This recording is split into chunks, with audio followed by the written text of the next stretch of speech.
ये पुरुषोत्तम मास आया कहां से? ये पुरुषोत्तम मास हिरण्यकश्यप और हिरण्याक्ष दो भाई थे। श्रीमद् भागवत में कथा आती है, इन दोनों ने जब तपस्या करके ब्रह्मा जी का वरदान ले लिया, स्वर्ग पर अपना अधिकार जमा लिया, देवता परेशान हो गए। भगवान श्री हरि के पास गए, अपनी प्रार्थना लेकर के भगवान हरि से कहा, प्रभु ब्रह्मा जी ने ऐसा वरदान दे दिया, अब वो किसी के संभालने से समझ नहीं रहा, स्वर्ग पर उसने अपना अधिकार कर लिया। तो भगवान ने कहा चिंता मत करो, और भगवान ने उसके वरदानों को पूरा करने के बाद, क्योंकि उसने कहा था ब्रह्मा मैं तेरी बनाई हुई सृष्टि के द्वारा मारा न जाऊं, न ऊपर न नीचे, न दाएं न बाएं, न आगे न पीछे, न दिन में न रात में, न अस्त्र से न शस्त्र से, न नर और न सिंह, मुझे मार ही न सके।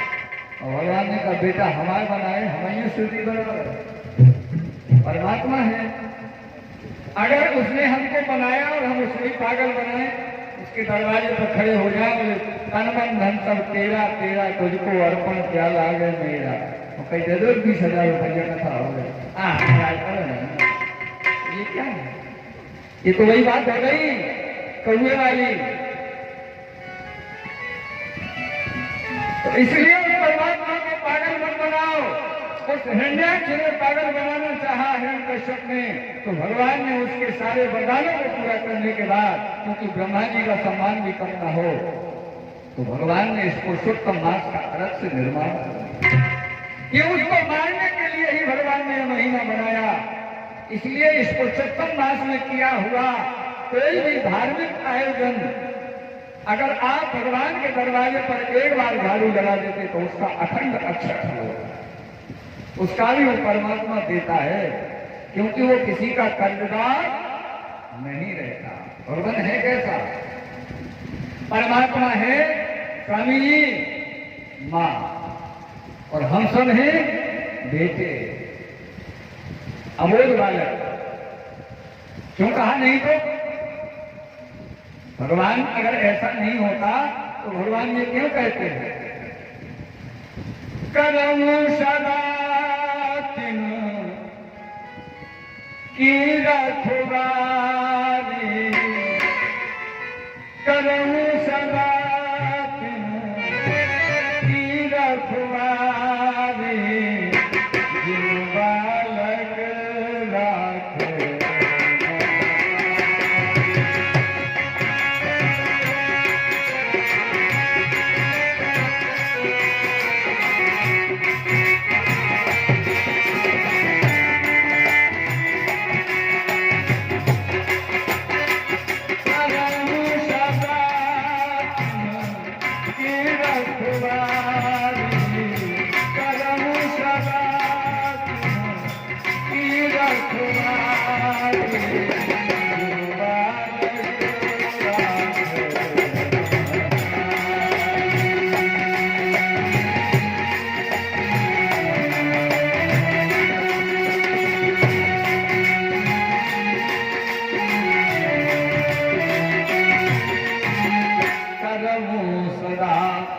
तिनके रखुवारी, ओ जिनो बालक राखे महतारी। अब विचार करो, हम अबोध बालक हैं और ईश्वर हमारी मां है, तो मां को अगर कोई कार्य करना है, क्योंकि उसके पास तो पूरे संसार का कार्य है, तो वो उस अपने बालक को खिलौने डाल देता है कि ये इसमें फंसा रहे तब तक हम अपना कार्य करें। इसी प्रकार से हम और आप बालक हैं, हम ईश्वर के पास जाना चाहते हैं अपनी मां के पास, लेकिन वो मां खिलौने डाल देती है। ये खिलौना क्या है? ये संसार में जीव को फंसा देता, किसी न किसी प्रकार का खिलौना वो परमात्मा डाल देता है कि हम उस खिलौने में फंसे रहें और परमात्मा मां अपना कार्य करती रहे। अब अगर जो जीवात्मा उन खिलौनों में नहीं खेलना चाहता, जो बालक उन खिलौनों में नहीं खेलना चाहता, वो केवल मां के पास जाना चाहता है, तो उस परमात्मा ने दूसरा रास्ता अपनाया उस बालक को बहलाने का। क्या? बोले अपनी बड़ी बेटी माया से कहा, बेटा भैया को लेकर के थोड़ा टहला लगा। माया को भेज करके टहलाने के लिए उस जीवात्मा को भेज देता है। वो क्या है? बोले किसी को सरपंच बना दिया, किसी को विधायक बना दिया, किसी को डॉक्टर बना दिया, किसी को मास्टर कलेक्टर। ये पद प्रतिष्ठा दे देती है वो माया, उसी में फंसेगा ईश्वर के पास ना आने।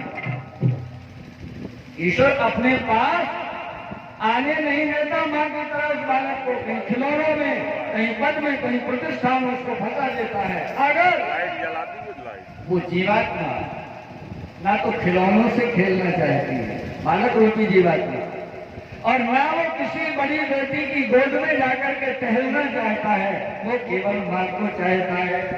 तब फिर उस परमात्मा को विवश होकर के अपनी गोद में उस बालक को बिठाना पड़ेगा।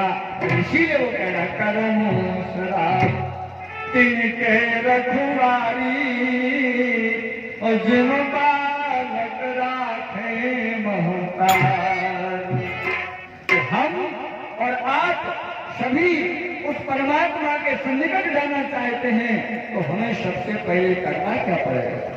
क्या करना पड़ेगा? सबसे पहले हमें उसका नाम का आश्रय लेना पड़ेगा। जैसे हम किसी से मिलने जाना चाहते हैं, तो जब उसका नाम ही पता नहीं होगा, किससे मिलने जाएंगे? और जब उसका नाम हमारे पास होगा, तो हम उसके पास जा सकते हैं, भैया इस नाम के व्यक्ति से हम मिलना चाहते हैं। और जब नाम ही नहीं है, तो किससे मिलेंगे? तो वही ईश्वर कह रहा है, संसारी जीव, तो संसार के जीव से मिलने के लिए नाम लेकर के उसके पास जाएगा, तब वो मिलेगा। एक संसारी जीव के पास जाने के लिए उस नाम को लेकर के, उस पते को लेकर उसके पास जाना पड़ेगा। लेकिन मेरा नाम तू जहां बैठकर मुझे पुकारेगा, मैं वहीं उपलब्ध हो जाऊंगा।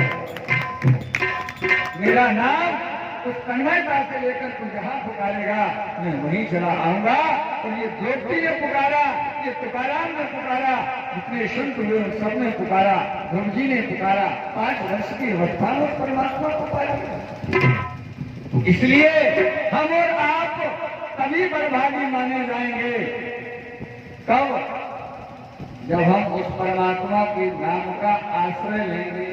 और वो नाम इतनी तन्मयता से हम और आपको लेना है, जैसे भगवान शिव लेते हैं। वो कह रहे हैं, पुण्य पुण्य राम, पुण्य पुण्य राम, राम दिन राती, पुण्य पुण्य राम, राम राती, सागर जपने अनंग राम।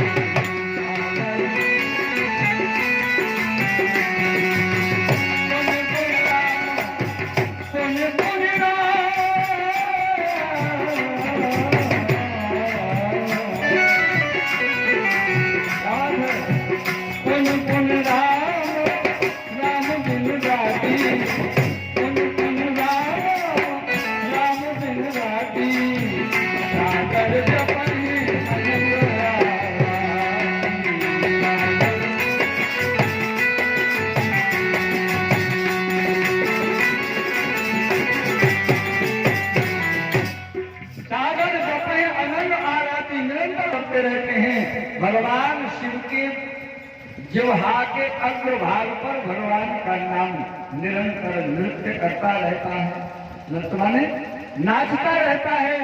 जैसे छोटा अबोल बालक अपनी ही परछाई को देख करके नाचने लग जाता है, इसी प्रकार से भगवान का नाम भगवान शिव की जिह्वा के अग्रभाग पर नृत्य करता रहता है। और भगवान शिव समझाना चाहते हैं, अरे जीवो मुझे पाना चाहते हो, ईश्वर को पाना चाहते हो, हमारे उस इष्ट को पाना चाहते हो, तो मेरी तरह कार्य करो, वो मिल जाएगा।